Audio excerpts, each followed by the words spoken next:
Hi, I'm Cheryl with Sheryl-style, and today we're going to talk about chalkboard paint. I love it because it allows you to stay organized, but gives you that flexibility to change the content inside should the quantity change. What you'll need is, of course, your chalkboard paint. You can find it at any hardware store. I like to pour a little bit into a glass jar so that I have a great big wide rim to use it from. And then, of course, use a sponge brush, because the sponges won't leave the brush marks like a typical paintbrush will. I've got a great trick that allows you to create beautiful signage for a buffet without giving up a piece of your serviceware for the pantry. Most of us have simple platters like this, and what I've done is I've actually flipped it over and painted the chalkboard paint on one side so that no one's the wiser when I actually need it for a platter.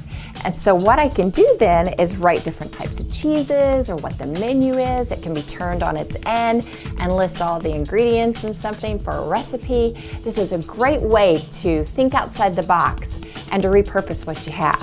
Chalkboard paint acts differently on different surfaces. If there's something that's porous like terracotta, it'll attach really quickly and dry pretty quickly.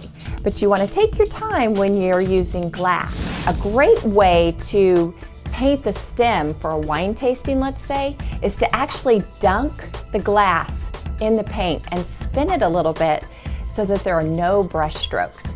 And then you just wipe off the bottom and set it on something that's non-sticky, like treated craft paper or wax paper, for an easy peel off once it's dried.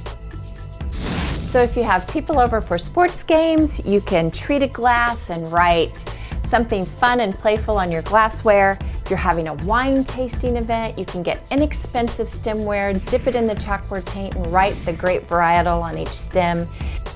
If you need signage for your spices, you can paint a nice stripe on the surface of the glass or paint the lid of the glass so that you can write what spice is in each jar.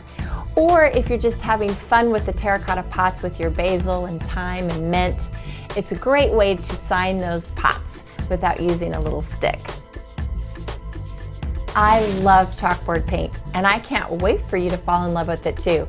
Be careful though, it's addictive. You'll want to paint almost anything.